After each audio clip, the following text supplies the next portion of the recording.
Sa mga sandaling ito ng gabi, kung saan ang karamihan ay tulog na, at ang tanging tunog na lang ng hangin at lumang radyo ang bumabasag sa katahimikan. Muli naming binubuksan ang linya ng mga liham na hindi kayang sabihin ng harapan. Ito ang Saidako Tales, kung saan ang mga kwento ay hindi basta kwento lamang, kundi mga karanasang ayaw na sanang balikan ng mga taong mismong nakaranas. Ngayong gabi, isang liham ang dumating na walang pangalan, walang eksaktong tirahan. Tanging nakasaad lamang na galing ito sa isang lalaking unti-unti raw nawawala ang tiwala sa sariling paningin. Hindi namin alam kung dapat ba naming sabihin ito. Pero narito na. 3 gabi na raw niyang napapansin ang isang bahay na hindi dapat posible. Nagsimula ito sa isang karaniwang gabi. Tahimik ang paligid, maaliwalas ang hangin. At tulad ng nakasanayan, maaga siyang natulog matapos ang mahabang araw ng trabaho. Wala raw kakaiba sa lahat ng iyon. Normal na normal ang pakiramdam ng isang taong pagod lang talaga. Ngunit nagbago ang lahat nang magising siya sa gitna ng madaling araw. Hindi dahil sa ingay, hindi dahil sa panaginip, kundi dahil sa pakiramdam na may nakatingin sa kanya mula sa labas ng bahay. Sa unang gabi, hindi niya ito pinansin. Inisip niyang baka ilaw lang mula sa poste o anino ng puno na gumagalaw sa hangin. Pero habang nakahiga siya, ramdam niya ang bigat ng katahimikan sa paligid, na parang may presensya sa labas na hindi gumagalaw, hindi kumikilos at hindi umaalis. Sa paligid ng kanyang bintana, may bahagi ng kurtina na bahagyang nakabukas. Doon niya raw unang nakita ang isang hugis na nakatayo sa labas ng kanyang bahay. Hindi malinaw sa una. Parang tao pero hindi siya sigurado kung sino. Hindi siya agad bumangon at sa halip, pinilit niyang ipikit ang kanyang mata. Iniisip na baka pagod lang ang utak niya at naglalaro ng imahinasyon. Ngunit sa sandaling iyon, may isang detalye na nagpaikot sa kanyang tiyan sa kaba. Ang hugis sa labas ay hindi gumagalaw, ngunit tila nakaharap mismo sa kanyang bintana. At sa katahimikan ng madaling araw, naramdaman niya ang isang bagay na hindi niya maipaliwanag. Parang ang taong sa labas ng bahay ay hindi lang basta nakatingin, kundi alam niyang nagising siya. Sa unang gabi natapos iyon sa pagpilit niyang matulog muli. Ngunit hindi siya nakatulog ng maayos hanggang umaga. Akala niya doon na nagtatapos, pero nagkamali siya. Dahil kinabukasan, may bakas na siyang napansin sa labas ng bahay. Hindi bakas ng paa ng kung sino lang, kundi bakas na parang galing mismo sa kanyang kinatatayuan sa loob. At sa ikalawang gabi, doon na nagsimulang maging malinaw ang lahat. Mas malinaw kaysa sa dapat niyang makita. Dahil sa pagkakataong iyon, hindi na anino ang nasa labas ng bahay, kundi isang figura ng eksaktong kamukha niya. Nakatayo lang sa dilim, hindi gumagalaw. Nakatingin sa mismong bintana kung saan siya nakasilip. At habang sinusubukan niyang unawain kung ano ang nangyayari, napansin niya ang isang bagay na mas hindi dapat posible. Dahan-dahan, ang nasa labas ay nagsimulang gumaya sa kanyang galaw. At doon siya napaupo pabalik sa kama, habang ang nasa labas ng bahay ay nanatiling nakatayo. naghihintay. Parang alam na alam ang bawat susunod niyang gagawin. Ngunit ang mas nakakatakot ay hindi pa doon nagtatapos ang ikalawang gabi. Dahil bago mawala ang figura, may ginawa itong isang bagay na hindi niya inaasahan. Isang bagay na tanging siya lang ang dapat nakakaalam. At sa sandaling iyon, nagsimula na siyang magduda kung siya pa ba talaga ang nasa loob ng bahay o kung matagal na nga ba siyang nasa labas. At ngayong ikatlong gabi na raw, mas maaga pa lang ay ramdam na niya ang presensya. Hindi na ito nananatili sa labas lamang. Dahil ngayong gabi may kumatok na sa pinto. 3 mabibigat na katok. At ang pinakamasaklap, alam niya kung ano ang nasa likod ng pinto. Dahil nakita niya na iyon ito kanina pa. Nakatayo lang sa labas ng bintana at naghihintay. At ngayon, nasa mismong harap na niya ito ng kanyang bahay. Patuloy na kumakatok. Mas malinaw, mas malapit. Mas parang galing sa loob ng kanyang ulo. Habang ang sender ay nagsusulat na ang ilaw sa labas ng kanyang pinto ay biglang nawala. At ang susunod na maririnig na lamang niya ay mga tunog na kandado na dahan-dahang umiikot mula sa kabilang panig. Patuloy na umiikot ang kandado mula sa kabilang panig ng pinto.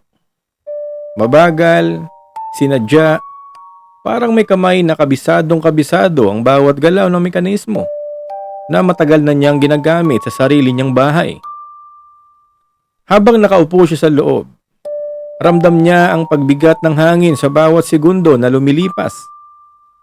Hindi ito simpleng takot na mabilis humupa. Ito yung klase ng kaba na hindi humihinga, hindi kumikibo at hindi nawawala kahit ipikit mo ang kanyang mata. Ang katok ay huminto at doon niya mas lalong kinabahan. Dahil ang katahimikan pagkatapos ng katok ay mas masahol kaysa sa ingay mismo. Parang may mga bagay sa labas na humihinto hindi dahil umalis, kundi dahil nakikinig. Isang mahinang paggalaw ang narinig niya sa doorknob. Hindi na ito simpleng pag-ikot ng susi. Parang sinusubukan na itong itulak mula sa labas.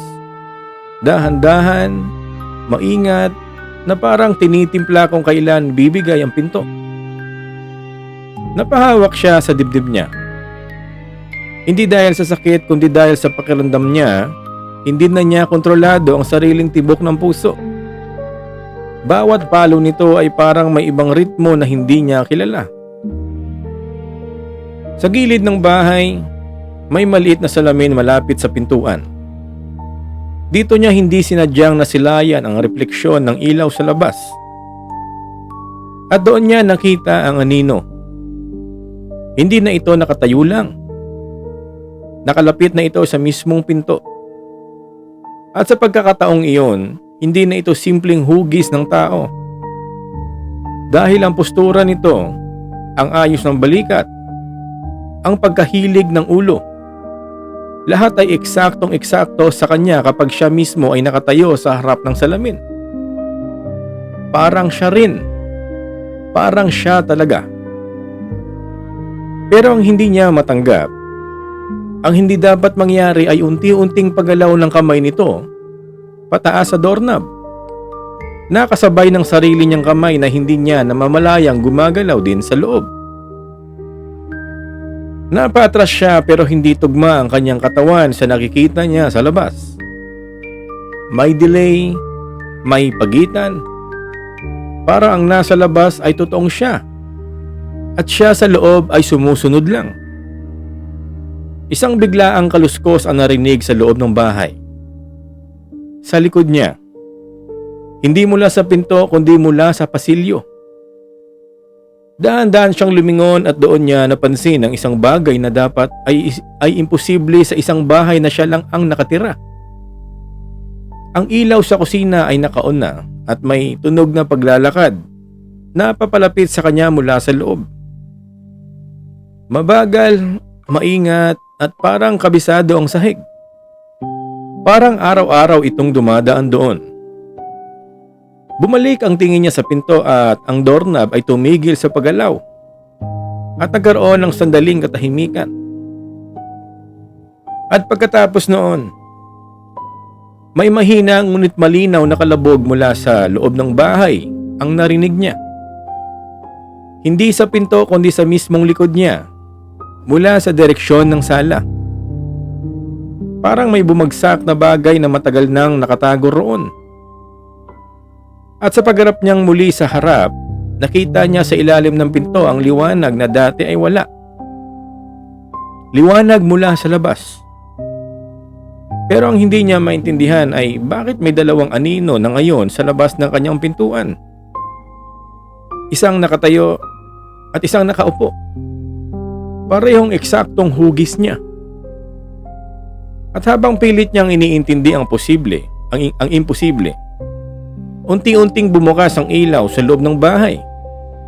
Isa-isa mula sa sala hanggang sa kusina hanggang sa pasilyo. Na parang kung may sinong gumagapang sa switch nang walang ingay. At sa mismong sandaling iyon, narinig niya ang isang bulong sa mismong tainga niya. Hindi galing sa labas, hindi din galing sa pinto.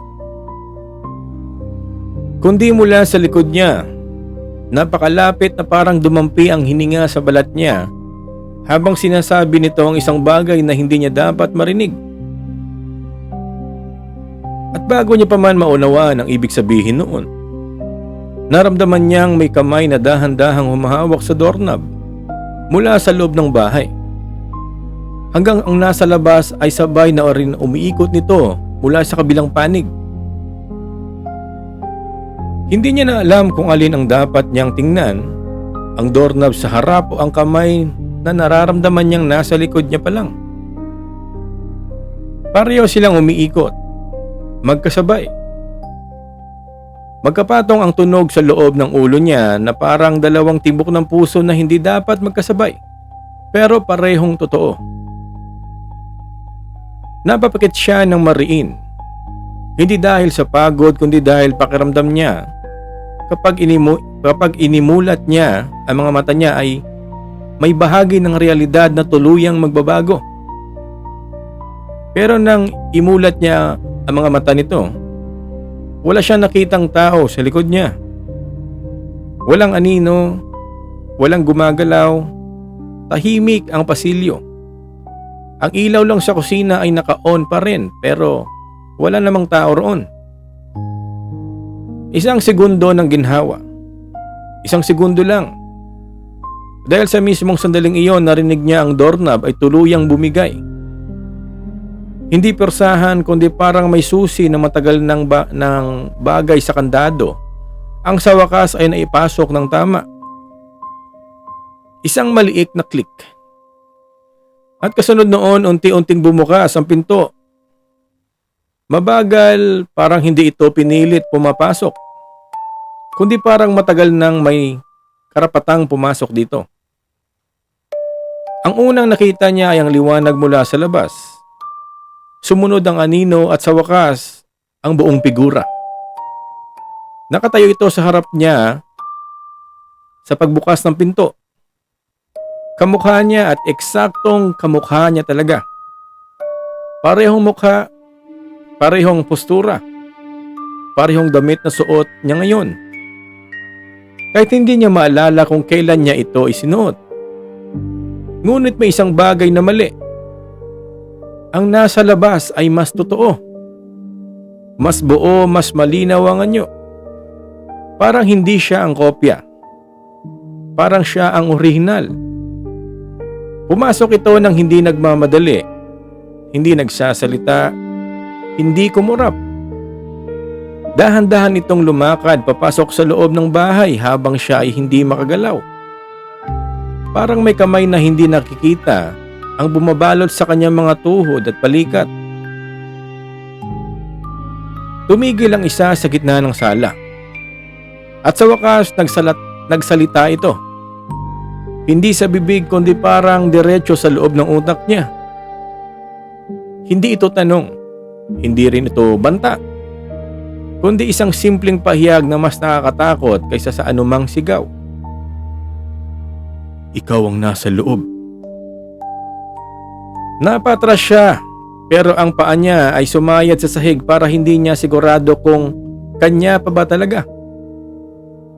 Dahan-dahang gumalaw ang isa pa papunta sa kanya at habang papalapit ito, napansin niya na ang isang detalye ay hindi niya nakita sa labas kanina. Ang kamay nito ay may bakas ng sugat na parang matagal ng pilit na tinatanggalan ng balat. Sugat na hindi niya kailanman nakuha. Ngunit ang pinakamasakit sa lahat ay hindi ang sugat, kundi ang unti-unting pagbalik ng mga alaala na hindi niya matandaan kung nangyari ba talaga ito o ngayon lang niya naisip. Isang gabi na nakatayo siya sa labas ng bahay. Isang gabi na may nakatingin sa kanya mula sa loob. Isang gabi na paulit-ulit na nag-iibang direksyon ng pinto. Depende kung sino ang nakatingin. At habang lumalapit ang isa pa, bigla niyang napagtanto ang isang bagay na parang sumabog sa isip niya. Hindi ito dumarami. Hindi ito nagdodoble. Nagpapalit lang. At ngayon siya na ang nasa maling panig. Ang ilaw sa buong bahay ay biglang namatay isa-isa. Hanggang sa ang tanging liwanag na lang ay galing sa labas na bintana. At sa dilim na iyon, narinig niya ang sariling boses niya mula sa labas ng bahay. Tahimik na nagsasalita na parang nagbabasa ng liham. Tungkol sa 3 gabi na may nakilala siya, nakikita siyang sarili niya sa labas. Habang ang dalawang siya ay sabay na nakatayo sa magkabilang panig ng isang pinto. Na ngayon ay hindi na niya matukoy kung alin ang loob at alin ang labas. Walang gumalaw sa loob ng ilang segundo pagkatapos mamatay ang mga ilaw. Pero ang katahimikan na iyon ay hindi kapayapaan kundi parang hinihintay lang ng bahay kung sino ang unang kikilos. Sa dilim, ramdam niya ang presensya ng isa pa. Hindi na sa harap niya, hindi na sa likod niya, kundi parang bumabalot na sa buong espasyo ng sala. Hindi na niya alam kung saan siya nakatayo. Dahil ang sahig sa ilalim ng paa niya ay parang nag-iiba ng pakiramdam. Minsan malamig, minsan mainit, minsan parang wala na talaga. At sa gitna ng kawalan ng liwanag, may marahan na paghinga siyang naririnig. Hindi malakas, hindi malapit, pero eksaktong pareho ng sarili niyang paghinga. Sabay at kapareho ng ritmo. Parang may isa pang katawan na hindi mo nakikita pero sumusunod sa bawat oxygen na pumapasok sa baga mo. Biglang may kumislap na ilaw sa labas ng bintana. Isang maikling flash na parang ilaw ng poste na nag-flicker. At sa isang segundo ng liwanag na iyon, nakita niya ang imposible. Hindi isa, hindi dalawa, kundi 3 anyo. Ang isa ay nakatayo sa loob ng sala kung nasan siya. Ang isa naman ay nasa pintuan kaharap ng papasok. At ang ikatlo ay nakatayo sa labas ng bintana, nakatingin sa loob na parang matagal nang naghihintay na mapansin. 3 siya. Pero hindi pantay ang kanilang presensya. Yung nasa loob ng sala ang pinakamabigat. Parang siya ang may pinakamatagal na nandito. Yung nasa pinto ang pinakamalinaw. Yung parang kakapasok lang at yung nasa labas ng bintana, siya ang pinakakalmado. Parang alam na alam niya ang susunod na mangyayari. Napatras siya ng hindi sinasadya pero ang pag-atras niya ay hindi tugma sa galaw ng sahig. Parang may delay ulit. Yung parang ang katawan niya ay hindi synchronize sa sarili niyang intensyon.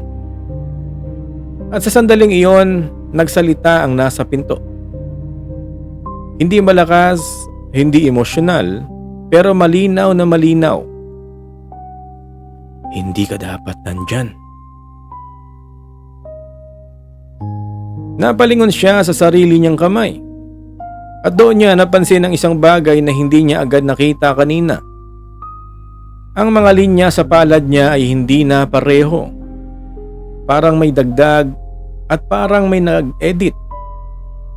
Parang hindi na siya ang kabuuan kundi bahagi lang siya ng mas malaking larawan.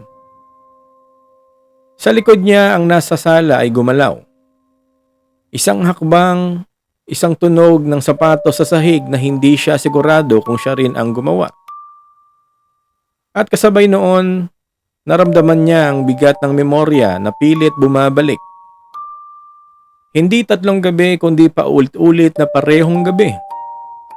Paulit-ulit na parehong eksena.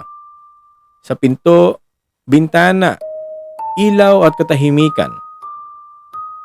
At palaging may isang siya na nag-iisip na siya ang nasa loob. Pero wala namang permanenteng loob dahil ang bahay ay hindi tahanan, kundi parang lalagyan. Isang espasyo na patuloy na nagpapalit kung sino ang totoo. Biglang may tunog ng sirang kahoy sa ilalim ng sahig na parang may bumitaw sa gitna ng sala. At sa isang iglap, ang 3 anyo ay nagsimulang gumalaw ng sabay-sabay papunta sa iisang pinto. Hindi sila nagmamadali at parang alam nilang hindi na kailangang habulin ng oras. Dahil ang oras mismo ay nag-uulit lamang. Habang papalapit ang lahat sa gitna, naramdaman niya ang huling bagay na unti-unting nagiging malinaw sa isip niya. Hindi siya nagkaroon ng kopya. Hindi rin siya nahahati. Unti-unti siyang binabalik sa orihinal na posisyon kung saan siya dapat talaga.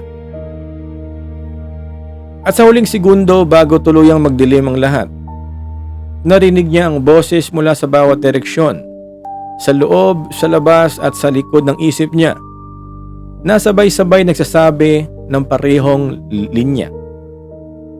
3 gabi ka nang sinusubukang ibalik sa labas. At biglang walang pinto, walang bahay, walang ilaw. Tanging malamig na hangin at isang taong nakatayo sa dilim sa labas ng sarili niyang bahay.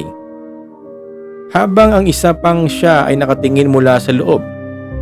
Naghihintay kung sino ang unang matatapos maging totoo. Ngayon hindi niya na alam kung kailan nagsimula ang paghinga na mabigat. Sa sandaling iyon parang ang hangin mismo ay may bigat na hindi kayang ipasok sa baga niya ng buo. Dilim pa rin ang paligid pero hindi na ito simpleng kawalan ng liwanag, kundi parang ang espasyong hindi na pumapayag na makita ng mata ang kabuuan na nangyayari. Unti-unti may hugis na muling bumubuo sa paligid niya. Hindi sabay-sabay kundi parang mga piraso ng eksena na bumabalik sa tamang pwesto. Una ang sahig. Sumunod ang dingding. Sumunod ang pamilyar na amoy ng bahay na hindi niya maipaliwanag kung saan niya unang naamoy. At huli ang bintana. Pero hindi na siya sigurado kung siya ba ang nasa loob o siya ang nasa labas na ngayon ay pinapabalik. Sa gilid ng paningin niya may isang anino na nakatayo. Hindi gumagalaw pero ramdam niyang nakatingin. At sa kabilang banda may isa ring presensya na kapareho nito. Parehong bigat, parehong katahimikan. 2 at hindi 3. Dahil ang ikatatlo ay hindi na malinaw kung kailan nawala o kung kailan ito naging siya. Isang marahang pag-click ang narinig niya, hindi galing sa pinto, kundi galing sa loob ng utak niya na parang may kandadong matagal nang nakasara ang unti-unting bumubukas. At doon niya naramdaman ang biglang pag-alala na hindi niya alam kung galing sa sarili niya o ipinapasok lang sa kanya. Hindi ito 3 gabi kundi maraming beses na siyang ginagawang muli ng parehong gabi. Ang parehong pagbangon, ang parehong pakiramdam na may nakatingin, Ang parehong pagtingin sa bintana at ang parehong pagkakamali na iniisip niyang siya ang nakakaranas. Pero ang totoo, palagi siyang nasa kabilang panig. Sa bawat gabi na may bahagi ng kanya na nanatili sa loob, may isa na lang laging binabalik sa labas. Parang hinihiwalay ng bahay, hindi ang katawan kundi ang paniniwala kung sino siya. Isang mahinang paggalaw sa harap niya at sa wakas, nakita niya ang isa pang sarili. Hindi agresibo, hindi galit, kundi pagod. Pagod na parang matagal nang paulit-ulit ang gumagawa ng parehong pagkakamali. At sa likod nito, ang bintana ay muling sumilay. Pero ngayon, wala ng tao nakatayo sa labas, kundi isang bakas lamang ng presensya. Parang may matagal nang umalis pero hindi pa rin lubos na nakakalayo. Dahan-dahan lumapit ang isa pang siya, hindi para manakot kundi parang may gustong itama.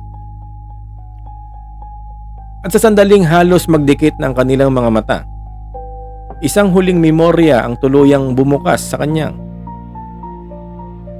Hindi siya nakita ng sarili niya sa labas dahil may iba, kundi dahil siya ang pinilit ng loob na huwag lumabas. Dahil ang labas ay hindi lugar kundi estado ng isang bersyon ng sarili na hindi ipinapahayag na manatili sa iisang anyo. At ang bahay ay hindi bahay, kundi proseso ng pagbabalik. Isang pag-uulit, isang correction, isang cycle na hindi patapos. Sa huling sandali hindi siya gumalaw. Hindi rin siya tumakbo dahil sa wakas, naintindihan niya na walang takas, tanging paglipat lamang. At habang unti-unting nagiging tahimik ang lahat, ang huling narinig niya ay ang sarili niyang boses mula sa lahat ng direksyon, na dahan-dahang nagsasabi, "3 gabi ka palang nagsisimula, at ang dilim ay hindi na bumabalik, kundi nag-reset. Hindi mo balik ang liwanag pagkatapos ng reset. Hindi rin tuluyang nawala ang dilim. Sa halip parang nagpalit lang ng anyo ang lahat ng nasa paligid niya. Mas tahimik, mas malamig. Mas walang katiyakan kung saan nagsisimula ang tunay na espasyo.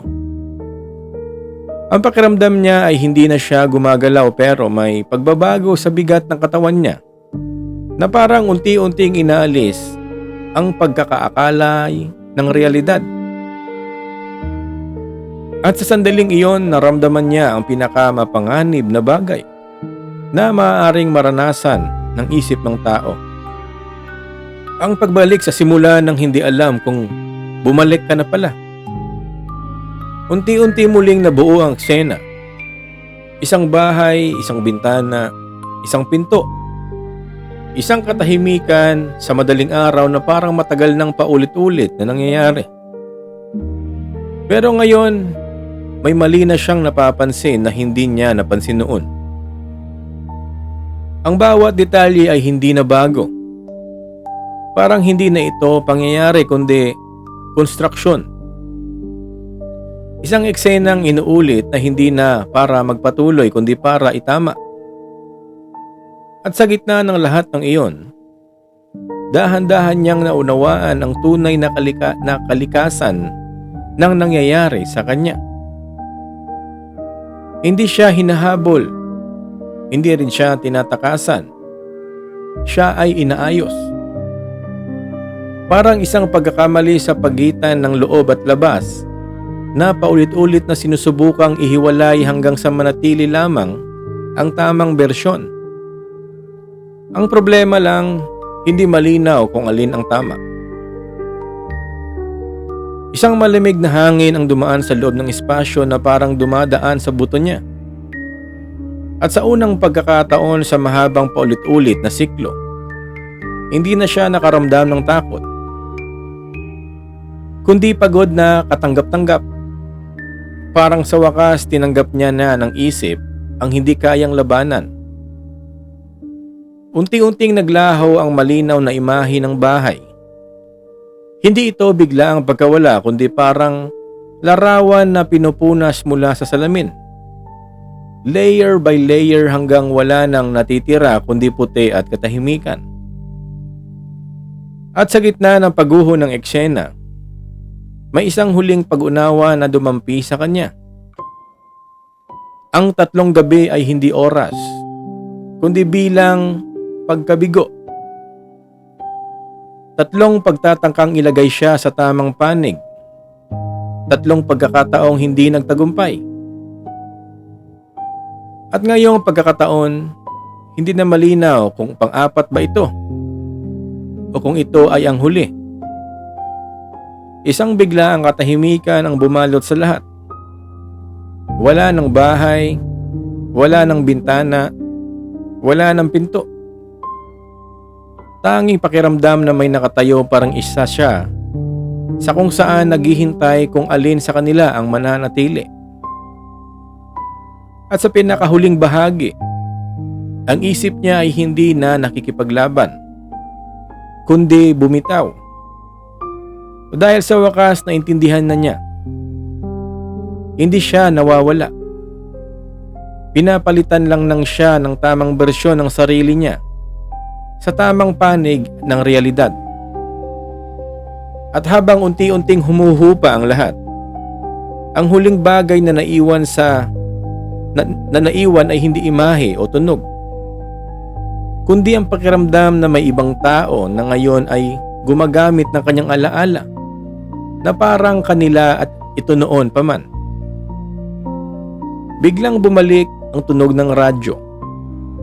Mahina na parang galing sa malayong silid. Isang pamilyar na boses ang muling narinig. Nagbabasa ng isang liham tungkol sa isang lalaki na nakikita ang sarili niya sa labas ng bahay sa loob ng 3 gabi. Pero habang pinapakinggan niya iyon, may kakaibang pakiramdam na hindi may paliwanag. Na parang hindi na siya ang binabasa kundi siya mismo ang nagiging bahagi ng pagbasa. At sa dulo ng lahat ng static at mahinang signal, ang huling linya ay dumaan na parang bulong ng frequency na hindi na muling maibabalik. Hindi kailanman natapos ang 3 gabi dahil ang nakikinig ay palaging sumusunod sa labas. Kung nakarating ka hanggang dito sa ating pakikinig ngayong gabi, salamat sa pagsama sa amin sa loob ng isang kwentong hindi madaling kalimutan. Kung nagustuhan mo ang ganitong uri ng salaysay, huwag kalimutang mag-subscribe sa Saydako Tales para sa mas marami pang mga liham na hindi dapat sana nababasa pero patuloy pa ring dumarating. At bago tayo tuluyang magpaalam ngayong gabi, minsan ang pinaka nakakatakot na bahagi ng kwento ay hindi ang nasa loob ng dilim, kundi ang mapagtanto mong baka ikaw na pala ang nasa labas.